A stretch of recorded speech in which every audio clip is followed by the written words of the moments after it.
యేసుక్రీస్తు నామంలో బెతస్తా విడుదల పరిచర్య తరపున మీకు ప్రేమపూర్వకమైన వందనాలు. ఈ దిన వాక్య ధ్యానము.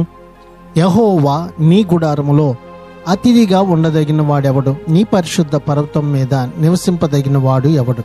కీర్తనల గ్రంథం 15వ అధ్యాయం 1వ వచనం. నిందకు తావీయకుండా మంచినే జరిగిస్తూ మనస్ఫూర్తిగా సత్యం పలుకుతూ ఉండడం ఎలా?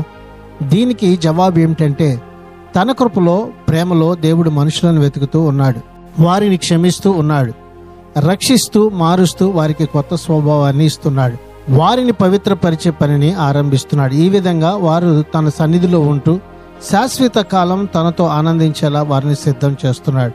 హృదయంలో దేవుని పని గనక జరగకపోతే ఏ మనిషి ఈ కీర్తనలో రాసి ఉన్న ప్రకారం జీవించలేడు, ఆయన సన్నిధి కోసం సిద్ధపడలేడు. ప్రార్థన. మహాపరిశుద్ధుడా, మహోన్నతుడా, జీవాధిపతి, మా మంచి యేసయ్యా, మరొక నూతన దినాన్ని మాకిచ్చినందుకు నీకు వందనాలు, స్తోత్రాలు చెల్లిస్తూ, నీ గుడారమైనటువంటి నీ ఇంటిలో మేము అతిథిగా ఉండునట్లుగా ప్రభువా, మేము ఎల్లవేళలా యథార్థత కలిగి నీ నామానికి మహిమకరంగా నీ కృపలో నీ ప్రేమలో మేము జీవించినట్లుగా సహాయం చేయమని, ఈ దినాన నీ సన్నిధికి చేరి నీ శాశ్వత ఆనందమును అనుభవించేవారుగా ఉన్నట్లుగా మమ్మల్ని అందరినీ కూడా జ్ఞాపకం చేసుకుని బలపరచమని యేసు పరిశుద్ధ నామంలో ప్రార్థించి అడిగి వేడుకుంటున్నాం తండ్రి.